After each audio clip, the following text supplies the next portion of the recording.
تب تک افق کا کوئی اتا پتہ نہ تھا۔ وہ انتظار کرتی رہی کہ عرصہ اور نشا اس بارے میں منہ سے کچھ پھوٹیں گی، مگر وہ تو شاید اسے بھول بھی چکی تھی۔ بے حد تھکاوٹ کے باوجود بھی پری سو نہ سکی۔ اگر وہ ناراض تھا تو اسے منانے کو کوئی ارادہ نہیں رکھتی تھی، مگر وہ ایک دفعہ نظر تو آئے، کدھر چلا گیا تھا؟ شاید واپس؟ یہ خیال ہی بہت تکلیف دہ تھا۔ اگر وہ واپس چلا گیا تو ادھر کیا کر رہی تھی؟ اس کو بھی واپس چلے جانا چاہیے، تو کیا وہ صرف افق کے لیے یہاں تک آئی تھی؟ اس خیال نے اسے بے چین کر دیا تھا۔ نہیں، میں تو ندا آپا سے۔ اس کی دلیلیں بہت کمزور تھی۔ رات کو نشا اور اسے پشاور کے مشہور جلیل کے چپل کباب کھلانے لے گئی۔ افق کا کوئی پتہ نہ تھا۔ اس پر ایک بے نام سی اداسی طاری تھی۔ وہ جو ایک دن بعد اسے بیچ رستے میں چھوڑ کر چلا گیا تھا، وہ اس کے خوابوں کا شہزادہ کیسے ہو سکتا تھا؟ جلیل کے اوپن ایئر ریسٹورنٹ میں سبز گھاس پر رکھی کرسی پر بیٹھی وہ یہی سوچ رہی تھی۔ لان کی طرز کے سبز گھاس سے ڈھکے قطع ارضی کے چاروں طرف سفید بار لگی تھی۔ رات کا وقت تھا، روشنی کے لیے باہر ایک دو ٹیوب لائٹس لگی تھی اور یہ مدھم مدھم سی روشنی بہت اچھی لگ رہی تھی۔ تمہیں کچھ اور لینا ہے تو بتا دو، نشا نے اس کی راہ مانگی۔ اس نے چونک کر نشا اور وردی ویٹر کو دیکھا، پھر نفی میں سر ہلا دیا۔ وہ تو ٹھیک سے سن بھی نہ پائی تھی کہ عرصہ اور نشا نے کیا آرڈر کیا تھا۔ سبھی اور شاید چپل کباب۔ اس کا دماغ تو صرف افق کے درمیان پھنسا تھا۔ معاف کرنا لڑکیوں، میں ہرگز دیر سے نہیں آنا چاہتا تھا، مگر مجھے رستے میں ایک دلچسپ آدمی جو کسی زمانے کا پورٹر تھا، اس سے باتیں کرتے ہوئے وقت گزرنے کا احساس ہی نہیں ہوا۔ بہت معذرت۔ نہایت عجلت میں ہمیشہ کی طرح بشاش لہجے میں کہتا ہوا اس دراز قد اور ستون ناک والے ترک سیاہ نے عرصہ کے ساتھ والی کرسی سنبھالی۔ ایک لمحے کو تو پریشے کا دل اچھل کر حلق میں آ گیا، دوسرے ہی لمحے وہ شانت ہو گئی۔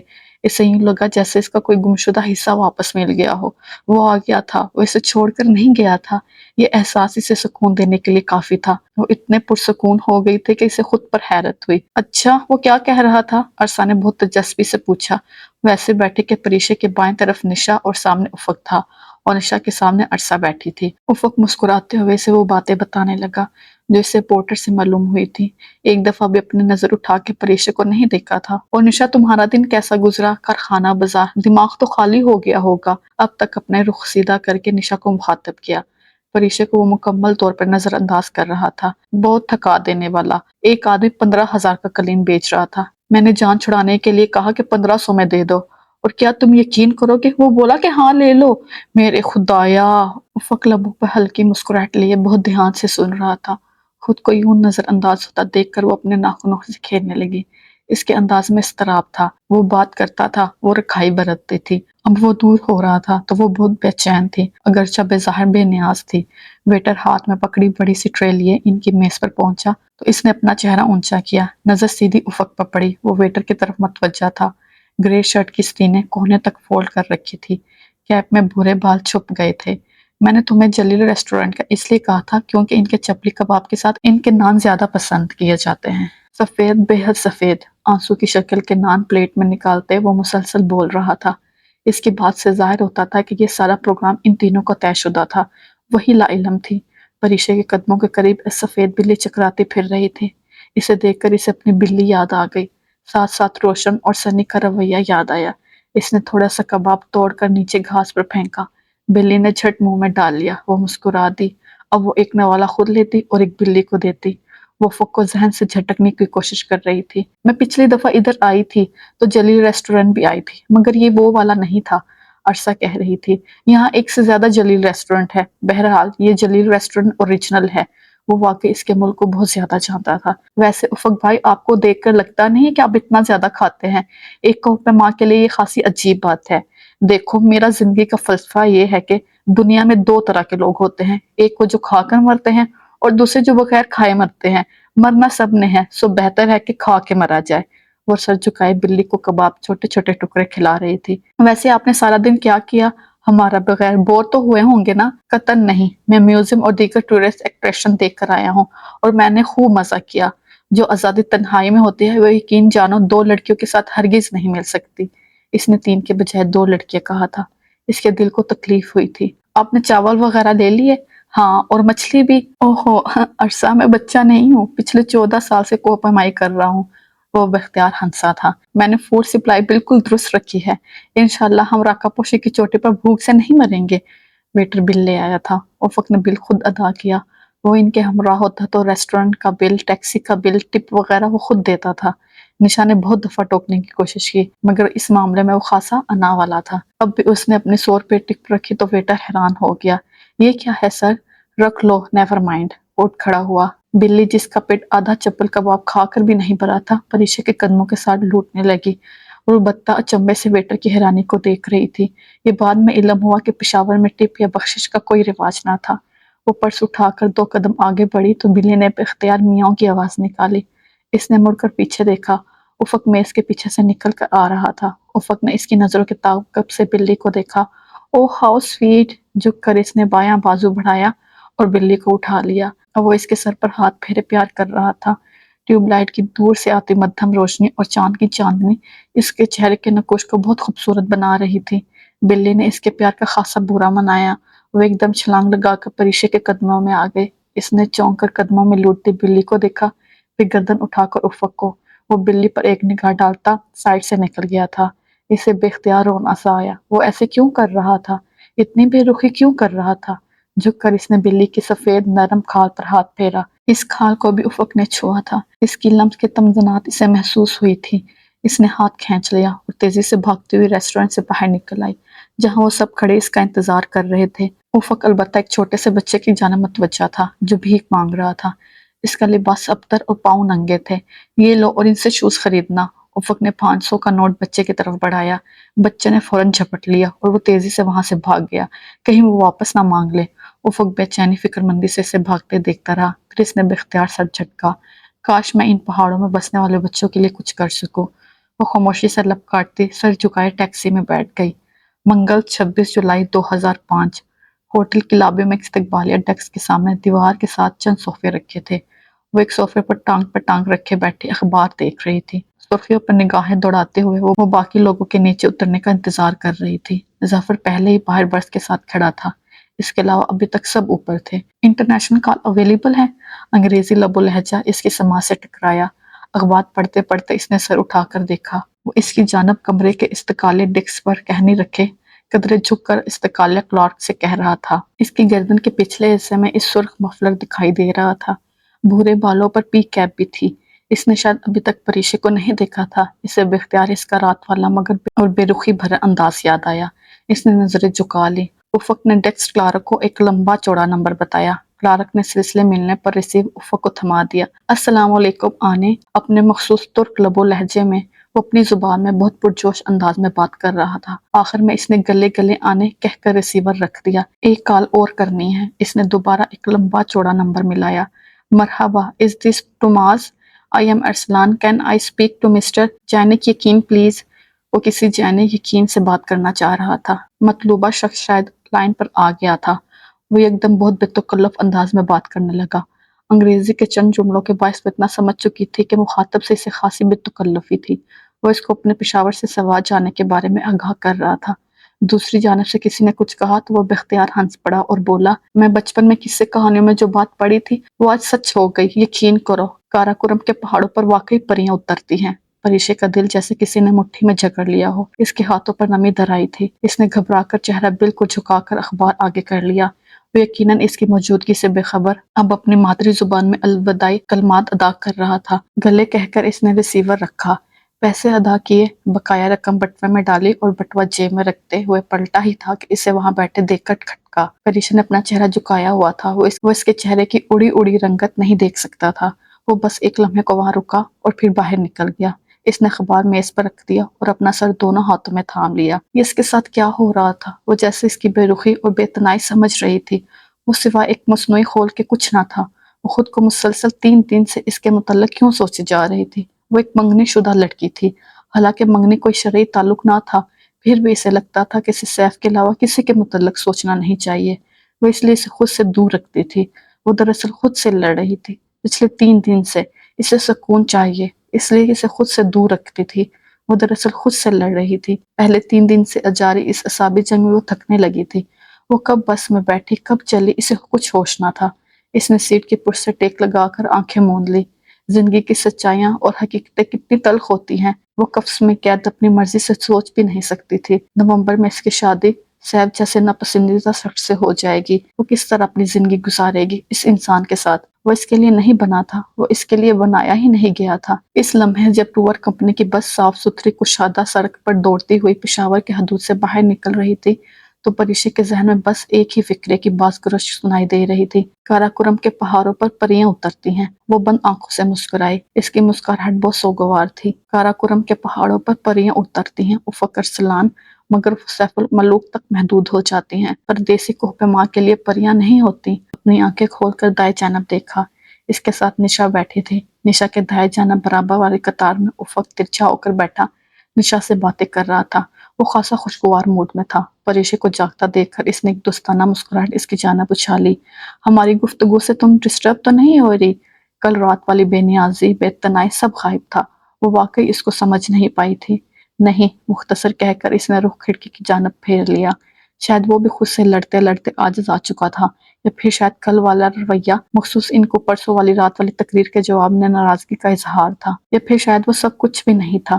وہ اس کے متعلق کوئی احساس ہی نہیں رکھتا تھا۔ اس کا ذہن منفی انداز میں سوچنے لگا، میں غلط سوچ رہی ہوں۔ وہ نشا اور عرصہ سے بات کرتا ہے، مجھ سے نہیں۔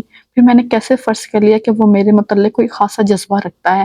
وہ تو نگر نگر پھرنے والا ایک مسافر ہے جو دنیا کے سب سے حسین پہاڑ کو سر کرنے کا عزم لیے میرے دیس آیا ہے، اور چند دن ان خوبصورت وادیوں، چشموں اور پہاڑوں کے درمیان بتا کر اسے یہاں سے چلے جانا ہے۔ وہ جانے کے لیے آیا ہے، پھر میں اتنی جذباتی کیوں ہو رہی ہوں؟ مجھے اس کے ساتھ نارمل رویہ اختیار کرنا چاہیے۔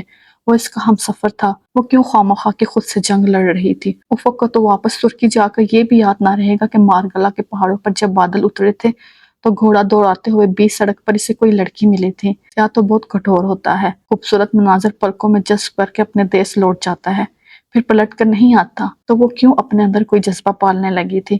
اس کا دل قدرے ہلکا ہوا تھا، کوئی پریشانی جیسے ختم ہو گئی تھی۔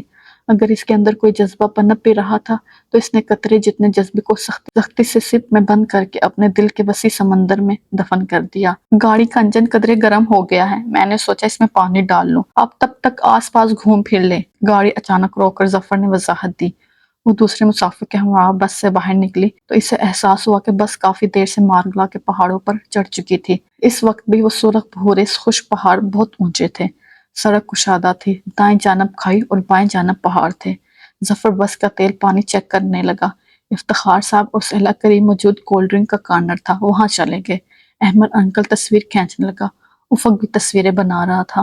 وہاں سڑک خالی ہی تھی، چند منٹ بعد کوئی ٹرک یا کار گزر جاتی تھی۔ تقریباً 8:30 بجے کا وقت تھا، موسم پشاور کی نسبت خوشگوار تھا۔ سنو پریشے، وہ پہاڑ کے دھانے ایک سرخ پتھر پر اپنے قیمتی سوٹ کی پرواہ نہ کرتے ہوئے خاموش بیٹھی تھی۔ جب افق نے اسے آواز دی، اس نے سر اٹھا کر افق کو دیکھا۔ وہ کیمرہ گلے میں ڈالے اسی کی طرف آ رہا تھا۔ وہ ہلکی مسکراہٹ کے ساتھ کھڑی ہو گئی تھی۔ سن رہی ہوں، تم بولو۔ خود سے اعصابی ترک کر کے وہ مصنوعی خول اتار کے وہ خاصی ہلکی ہو گئی تھی۔ تم شرط لگاؤ گے میرے ساتھ؟ وہ کل سے مختلف اصلی والا افق لگ رہا تھا۔ بالکل، کیونکہ مجھے پتا ہے میں جیت جاؤں گی۔ وہ پچھلے 3 دن سے مختلف بالکل اصلی والی پریشے تھی۔ اوہ، اتنی خود پسندی؟ وہ مسکرایا۔ خود پسندی نہیں، خود اعتمادی کہو۔ فائن، تم پلیز ایک شرط لگاؤ گی۔ افق کا انداز ایسا تھا جیسے وہ بچپن سے دوست رہے ہوں۔ ہاں، اب بتا بھی دو۔ وہ اوپر جھاڑی دیکھ رہی ہو؟ وہ تقریباً یہاں سے 40 فٹ اونچی ہے۔ تم میرے ساتھ ایک ریس لگاؤ، دیکھتے ہیں اوپر پہلے کون پہنچتا ہے۔ افق نے ہاتھ سے اوپر جھاڑی کی طرف اشارہ کر کے کہا، ایک مخلصانہ مشورہ دوں؟ اگر تم اس وقت یہاں سے نیچے چھلانگ لگا دو تو یقین کرو بہت جلدی اوپر پہنچو گے۔ Very funny. میں عرصہ اور نشا کو بلاتا ہوں، وہ ججز ہوں گے۔ وہ پلٹ کر ان دونوں کو بلانے چلا گیا۔ جو جیتے گا اسے کیا ملے گا؟ ان تینوں کے واپس آنے پر پری نے پوچھا۔ نشا کو اس رویے کی تبدیلی پر خوشگوار حیرت ہوئی تھی۔ مرسڈیز نہیں، تبت کا ریٹرن ٹکٹ، عرصہ فونر بولی۔ پوری دنیا امریکہ انگلینڈ جانے کی خواہش کرتی ہے، لیکن تم کوہ پیما تبت سے آگے مت بڑھنا۔ نشا ان لوگوں میں سے تھی جس کو کوہ پیما کے متعلق علم صفر، البتہ تبت کو وہ صرف تبت سنو آئس کریم کے حوالے سے تھوڑا زیادہ جانتی تھی۔ اچھا خاموش رہو تم دونوں، میں بتاتا ہوں، جو ہارے گا اسے جیتنے کا ڈیئر پورا کرنا ہوگا، ٹھیک ہے؟ ٹھیک، تو میرا ڈیئر پورا کرنے کے لیے تیار رہنا۔ وہ اعتماد سے مسکرائی۔ دیکھتے ہیں میڈم۔ اس کا انداز بھی بہت چیلنجنگ تھا۔ اب شروع کرو، اس سے پہلے کہ دوسری ٹرک آئے اور لوگ تمہارے اس بچکانہ ایڈونچر کو دیکھیں۔ پھر ان پہاڑوں پر پہلا ایڈونچر شروع ہوا۔ وہ خاصی طور پر اعتماد تھی، مگر 4 سال سے وہ پہاڑوں پر نہیں چڑھی تھی۔ نتیجن وہ قدرے سست تھی اور اس خاردار کانٹوں اور جھاڑیوں کی پرواہ نہ کرتے ہوئے بہت تیزی سے اپنے مطلوبہ ہدف تک پہنچ گیا تھا۔ وہ چند فٹ ہی پیچھے رہ گئی تھی۔ میں جیت چکا ہوں۔ جھاڑی کو چھو کر وہ ناہموار ڈھلوان میں سے رستہ بناتا اس کے قریب آیا۔ شکست کے احساس سے اس کے اندر کوہ پیما لڑکی خاصی بری طرح مجروح ہوئی تھی۔ میں مشکل رستے سے آ رہی تھی، جبکہ جس جگہ سے تم چڑھے تھے وہ مقامی لوگوں کا بنایا ہوا ہموار رستہ ہے اور اس سے چڑھنا خاصا آسان ہے۔ میڈم، جب زندگی ایک آسان رستہ دے رہی ہے تو کٹھن رستوں سے سفر نہیں کرتے۔ ہماری منزل ایک ہی تھی تو رستہ بھی میرے والا ہی چنتی۔ پریش نے شانے اچکا دیے۔ میں ہار مانتی ہوں۔ بہرحال تم شاعری اچھی کر لیتے ہو۔ وہ اپنے جوگرز نیچے والے پتھر پر رکھ کر اٹھنے لگی۔ اترائی چڑھائی کی نسبت زیادہ مشکل تھی۔ شکریہ، اور تمہیں میرا ڈیر تو پورا کرنا پڑے گا۔ وہ اس کے عقب میں اتر رہا تھا۔ بہتر ہے کہ وہ آپ سوات پہنچ کر ہی بتائیں، کیونکہ ظفر بلا رہا ہے۔ عرصہ نے ان کو ظفر کی طرف اشارہ کرتے ہوئے کہا۔ سوات کتنی دور ہوگا یہاں سے؟ اپنی قمیض کے دامن سے چپکا ایک کانٹا الگ کرتے ہوئے پریشا نے پوچھا۔ 2 گھنٹے، جواب افق کی جانب سے آیا تھا۔ وہ اف کر کے رہ گئی۔ وہ ہر جگہ کا جغرافیہ جان چکا تھا۔ کبھی میں ترکی آئی نا، تمہارے ملک کے چپے چپے کا نام حفظ کر کے تمہیں بھی امپریس کروں گی۔ بس کی طرف جاتے ہوئے وہ بولی۔ افق اس سے آگے تھا، اس کا ہاتھ دروازے پر تھا۔ اس کی بات سن کر وہ ٹھٹک کر پلٹا۔ کب آؤ گی ترکی؟ اس کے لہجے میں خوشی اور آنکھوں میں امید تھی۔ وہ ہنس پڑی۔ میں مذاق کر رہی تھی۔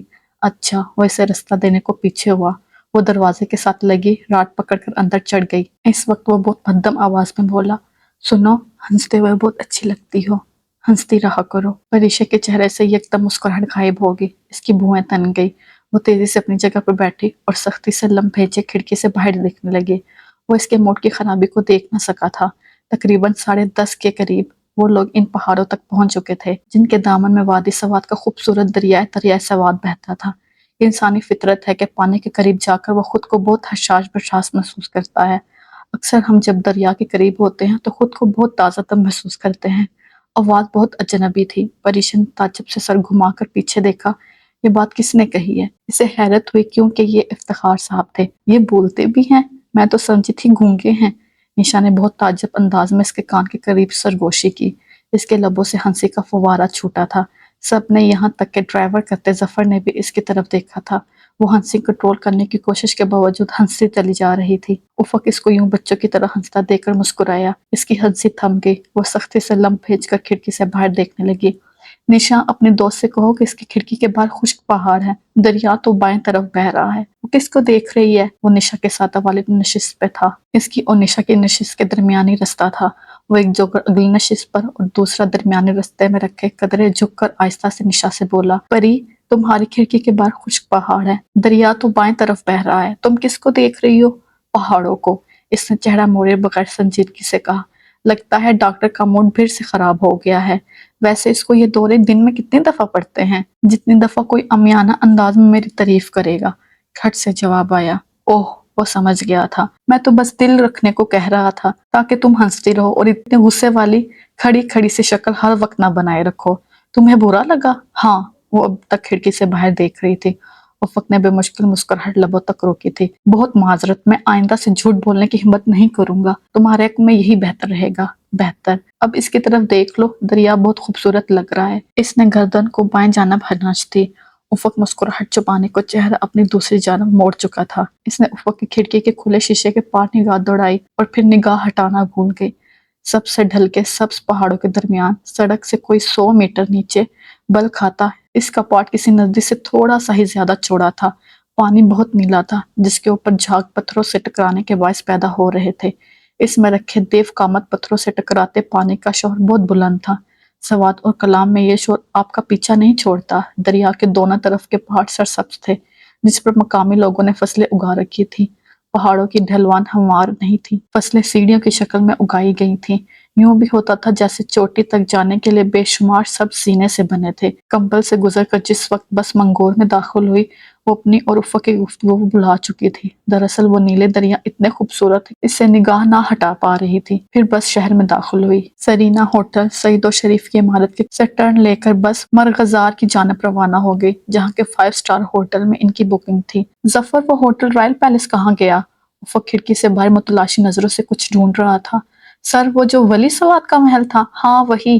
وہ تو اب کوئی ٹیوشن اکیڈمی بن چکا ہے۔ ظفر کے انداز سے لگ رہا تھا کہ اسے ولی سواد کا یہ اقدام پسند نہیں آیا۔ ویسے سر قسم سے وہ بہت خوبصورت ہوٹل تھا۔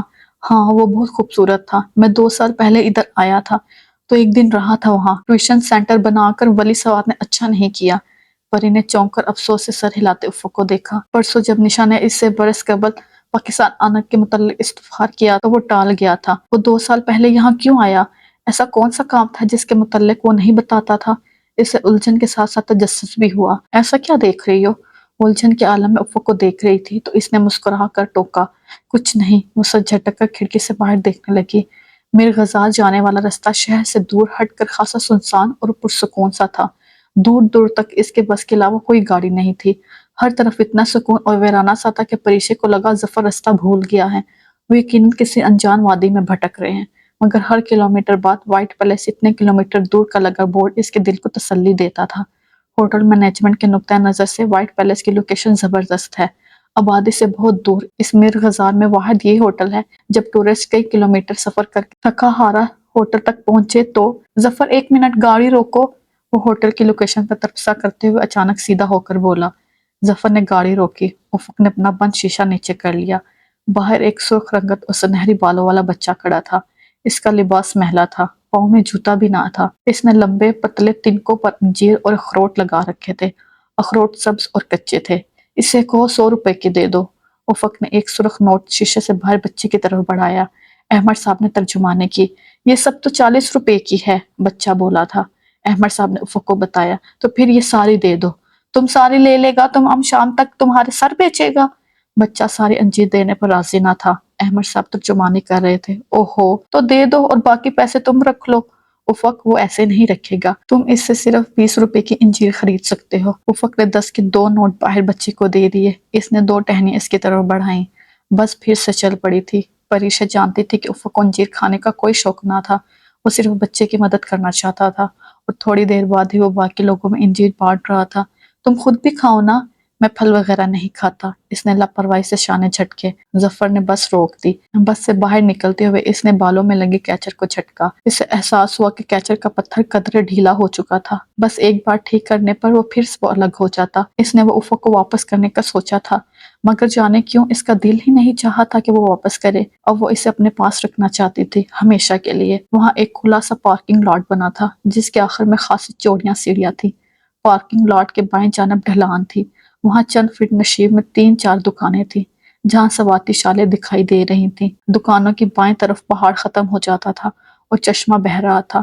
بہتے پانی کی آواز اسے بہت پسند تھی۔ سیڑھیوں کے اختتام پر دور تک پھیلا سبز لان تھا جس میں سنگ مرمر کے بینچ اور کرسیاں اور میز رکھی تھی۔ لان کے اختتام پر سفید رنگ کا محل تھا، دودھ کی طرح سفید اور خوبصورت کہ اس پر نگاہ نہ ٹھہرتی۔ لان کی دائیں طرف سیدھی پتھریلی روشن تھی۔ پری یہ ہوٹل میں نے دیکھ رکھا ہے، وہ ڈرامہ موم کا چہرہ یہیں تو شوٹ ہوا تھا، نشا نے آہستہ سے بتایا۔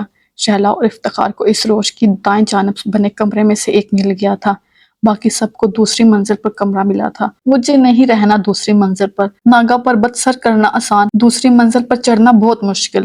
افق نے یہ سنتے ہی منہ بنایا تھا، مگر کسی نے اس کی بات کو اہمیت نہ دی۔